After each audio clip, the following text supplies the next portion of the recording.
ಎಲ್ರಿಗೂ ನಮಸ್ಕಾರ. Welcome back to my YouTube channel. ಇವತ್ತು ನಾನು ನಿಮಗೆ ಕಡಲೆಬೇಳೆ ವಡೆ ಅಥವಾ ಮಸಾಲೆ ವಡೆನ ಹೇಗೆ ಮನೆಯಲ್ಲೇ ಮಾಡ್ಕೊಳ್ಬೋದು ಅಂತೇಳಿ ತಿಳಿಸ್ಕೊಡ್ತಾ ಇದ್ದೀನಿ.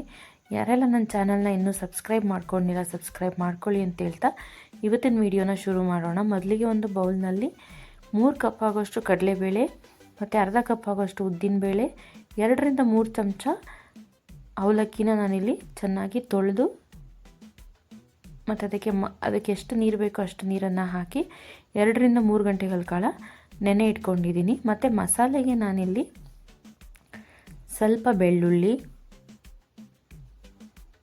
ಕೆಂಪು ಮೆಣಸಿನ್ಕಾಯಿ, ಜೀರಿಗೆ, ಶುಂಠಿ, ಚಕ್ಕೆ, ಲವಂಗ, ಮೆಣಸು ಮತ್ತು ಕಲ್ಲುಪ್ಪು, ರುಚಿಗೆ ತಕ್ಕಷ್ಟು ಕಲ್ಲುಪ್ಪು, ಇದಿಷ್ಟನ್ನು ನಾನಿಲ್ಲಿ ಮಸಾಲೆಗೆ ಉಪಯೋಗಿಸ್ತಾ ಇದ್ದೀನಿ. ವಿಡಿಯೋನ ಕೊನೆ ತನಕ ನೋಡಿ, ಎಲ್ಲೂ ಸ್ಕಿಪ್ ಮಾಡಿದೆ. ನಾನು ನಿಮಗೆ ಒಂದು ಟಿಪ್ ಕೂಡ ಕೊಟ್ಟಿದ್ದೀನಿ, ಹೇಗೆ ಕಡಿಮೆ ಎಣ್ಣೆಯಲ್ಲಿ ವಡೆ ಮಾಡ್ಕೋಬೋದು ಅಂತೇಳಿ. ಮತ್ತು ನಾನಿಲ್ಲಿ 2 ರಿಂದ 3 ಈರುಳ್ಳಿನ ಸಣ್ಣಕ್ಕೆ ಹೆಚ್ಚಿಟ್ಕೊಂಡಿದ್ದೀನಿ. ಮತ್ತು ಕೊತ್ತಂಬರಿ ಸೊಪ್ಪು, ಕರಿಬೇವಿನ ಸೊಪ್ಪು ಮತ್ತು ಸಬ್ಸಿಗೆ ಸೊಪ್ಪು, ಇದಿಷ್ಟನ್ನು ನಾನಿಲ್ಲಿ ಸಣ್ಣಕ್ಕೆ ಕಟ್ ಮಾಡಿ ಇಟ್ಕೊಂಡಿದ್ದೀನಿ. ಮೊದಲಿಗೆ ನಾವಿಲ್ಲಿ ಮಸಾಲೆನ ರುಬ್ಕೊಳ್ಬೇಕಾಗತ್ತೆ. ಅದಕ್ಕೆ ಒಂದು ಮಿಕ್ಸರ್ ಜಾರನ್ನು ತಗೊಂಡು ನಾನಿಲ್ಲಿ ಮಸಾಲೆಗಳನ್ನೆಲ್ಲ ರುಬ್ಕೊಳ್ತಾ ಇದ್ದೀನಿ.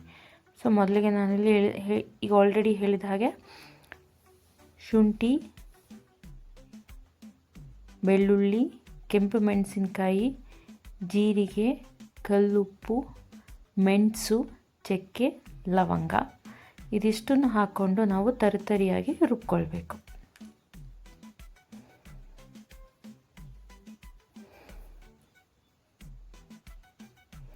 ವಿಡಿಯೋನ ಸ್ಕಿಪ್ ಮಾಡದೆ ಕೊನೆ ತನಕ ನೋಡಿ.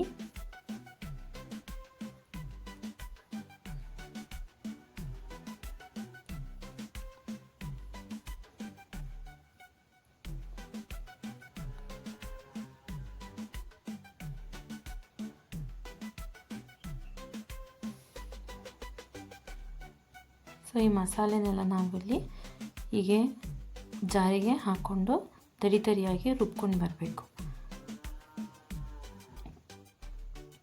ನೋಡಿ, ನಾನು ಈ ರೀತಿ ತರಿಯಾಗಿ ರುಬ್ಕೊಂಡಿದ್ದೀನಿ.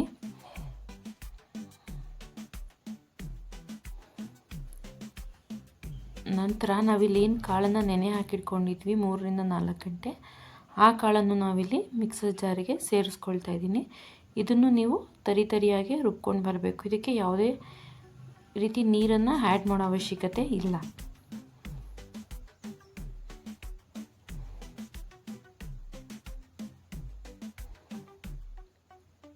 ನೋಡಿ, ಇದನ್ನು ನಾವು ತರಿಯಾಗಿ ರುಬ್ಕೊಂಡು ಬಂದಿದ್ದೀವಿ. ಸ್ವಲ್ಪ ಕಾಳುಗಳು ಇರೋ ಹಾಗೆಯೇ ತರಿಯಾಗಿ ರುಬ್ಕೊಳ್ಬೇಕು. ನಂತರ ಇದನ್ನು ನಾವು ಒಂದು ಮಿಕ್ಸಿಂಗ್ ಬೌಲಿಗೆ ಟ್ರಾನ್ಸ್ಫರ್ ಮಾಡ್ಕೊಳ್ತಾ ಇದ್ದೀನಿ. ಹಾಗೆ ಮಿಕ್ಕಿರೋ ಕಾಳುಗಳನ್ನು ಸೇರಿಸ್ಕೊಂಡು ಅದನ್ನು ಕೂಡ ತರಿಯಾಗಿ ರುಬ್ಕೊಂಡು ಬರಬೇಕು.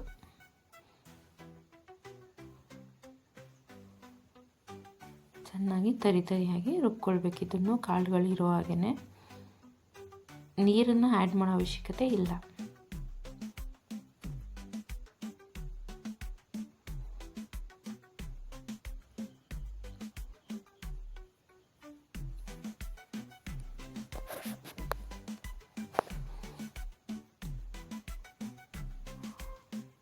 ನೋಡಿ, ಇದನ್ನೆಲ್ಲ ನಾನು ಮಿಕ್ಸಿಂಗ್ ಬೌಲಿಗೆ ಹಾಕ್ಕೊಂಡಿದ್ದೀನಿ. ಮತ್ತು ಈಗ ಆಲ್ರೆಡಿ ರುಬ್ಬಿಟ್ಕೊಂಡಿದ್ವಲ್ಲ ಮಸಾಲೆ, ಅದನ್ನು ಕೂಡ ಆ್ಯಡ್ ಮಾಡ್ಕೊಳ್ತಾ ಇದ್ದೀನಿ. ಮತ್ತು ಸಣ್ಣಗೆ ಕಟ್ ಮಾಡಿಟ್ಕೊಂಡಿರುವಂಥ ಈರುಳ್ಳಿ,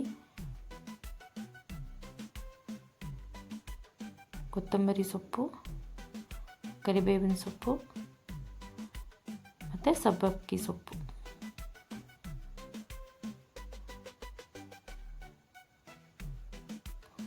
ಇದಿಷ್ಟನ್ನು ಇವಾಗ ನಾವು ಚೆನ್ನಾಗಿ ವಡೆ ಹದಕ್ಕೆ ಕಲಿಸ್ಕೊಳ್ಬೇಕು. ನೋಡಿ, ಈ ರೀತಿ ಎಲ್ಲದನ್ನು ಮಿಕ್ಸ್ ಆಗೋಗಿ ನೀಟಾಗಿ ಕಲಿಸ್ಕೊಳ್ಬೇಕು.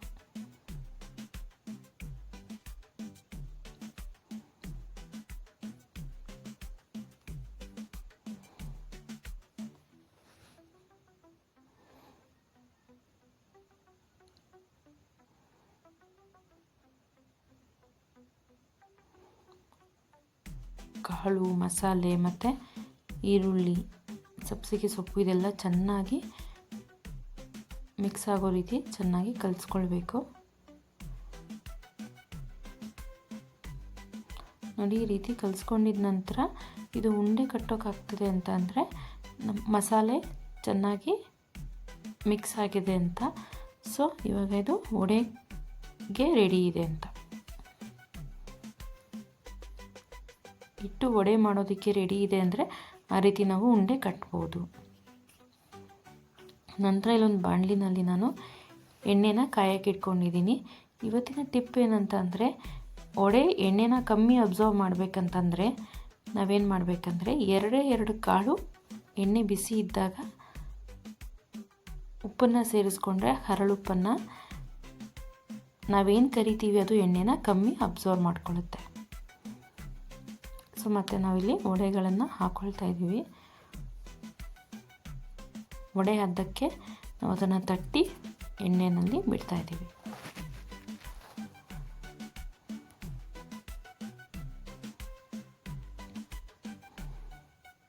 ಎಣ್ಣೆ ಚೆನ್ನಾಗಿ ಕಾದಿರಬೇಕು ಮತ್ತು ವಡೆನ ಮೀಡಿಯಮ್ ಫ್ಲೇಮಲ್ಲಿ ನೀವು ಬೇಯಿಸಬೇಕು ಎರಡು ಬದಿನಲ್ಲೂ.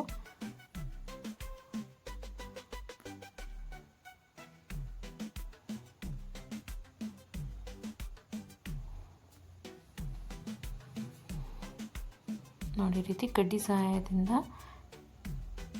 ಎರಡು ಬದಿನಲ್ಲೂ ವಡೆಗಳನ್ನು ಬೇಯಿಸ್ಕೋಬೇಕು.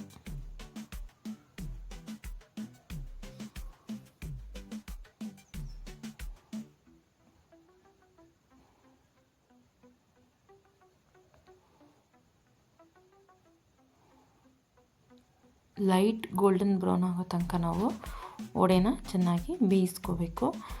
ಮೀಡಿಯಮ್ ಫ್ಲೇಮ್ನಲ್ಲಿ ಎರಡು ಬದಿನಲ್ಲೂ ನೀಟಾಗಿ ಬೇಯಿಸ್ಕೋಬೇಕು.